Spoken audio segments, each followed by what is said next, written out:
I'm Jared, and today I'm going to teach you one of the most famous drum beats of all time, and that's the Funky Drummer Beat by James Brown, and the drummer there was Clyde Stubblefield.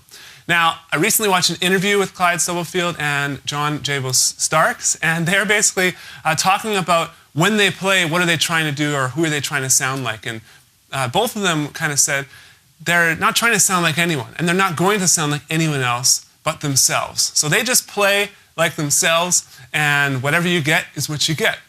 And so that's what I'm trying to do as well. So please don't think I'm going to make it sound exactly the way Clyde Stubblefield made it sound, because there's no way I'll ever be able to do that. I'm going to make it sound the way, you know, a white Canadian guy from the sticks in British Columbia in Canada is going to play this groove. And so I did my best. It's a really hard groove, but it's super fun when you get it.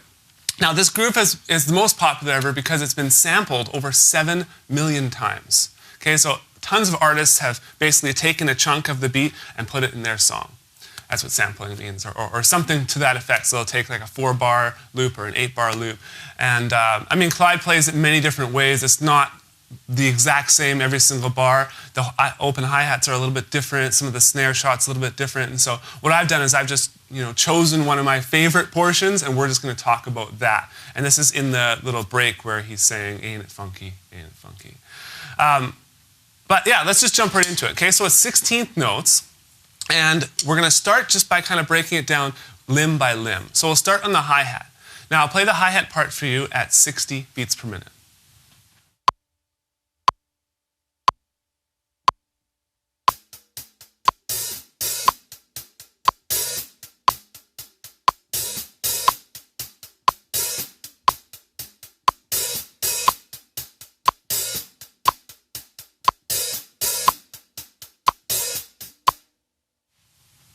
Now, the hi-hat part there, you could say it's sometimes just on the E of 2 and the E of 4, but there's a few times where he adds it in on the A of 2, and I think it sounds so cool. So we're going to kind of throw it in there and learn this version. Now, another thing I'll say is the close with your foot is very important as well. So when you open the hi-hat for that 16th note, when you close the hi-hat again, you want it to be a very strong close. And when you listen to the song, you'll hear like him open, and you'll actually hear him stomp the pedal back down. So it's hard to focus on the open and the foot at the same time, but that's something you want to eventually develop. So now let's talk about the snare part. And so we'll basically continue doing the hi-hat, and we're going to add in the snare. The snare is on counts 2, then it's on the A of 2, then it's on the E of 3, the A of 3, and then count 4, and then the A of 4. Now the hardest part here is obviously the A of 3 going into the 4, and that quick little accent, okay? The quick little ghost to accent. So it sounds like this at 60 beats per minute.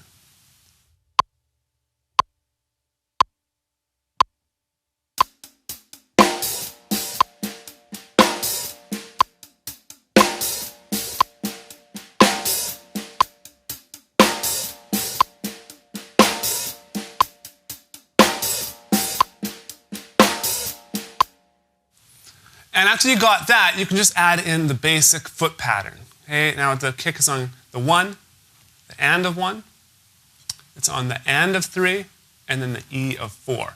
Now eventually you can just experiment with different kick patterns, sometimes just doing on the 1 and the 3 and.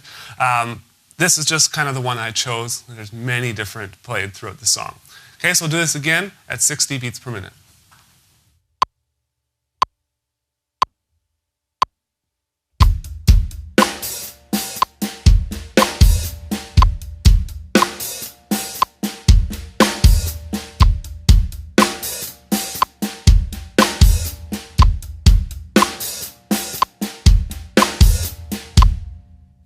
And now I'll play it up to the tempo of the actual song, which is around 94 beats per minute. Here we go.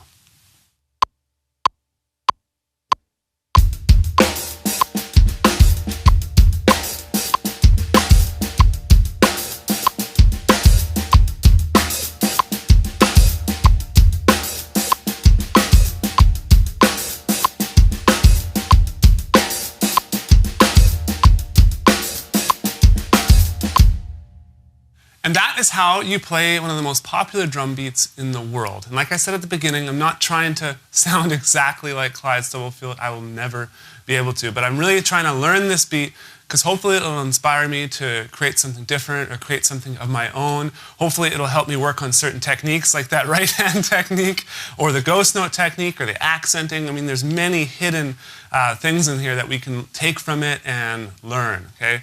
One other thing I want to mention is that the way he played it on the album, you can tell he's hitting very lightly and it's just like very soft and relaxed, right? There wasn't a lot of tension. And I'm still trying to work on that myself because that right hand, you know, even doing this lesson, it's like, wow, I can feel it in my arm here. And so that's another great kind of byproduct of learning cool grooves like this. So I hope you enjoyed this lesson. It was a blast teaching it to you and kind of dissecting it and figuring it out myself. And so I really hope you take something away from it and get inspired to get on the drum set. Now, if you haven't checked out my new successful drumming course, there's probably a link somewhere on this page, either below or above or somewhere there. I'll point everywhere. And I'd love for you to just go check it out. It just basically takes you through building a solid foundation of the note values and into all the techniques. And then from there, it teaches you how to create, play along to music and stuff like that. So I'd love for you to check it out if you can. Otherwise, I'll see you in the next video.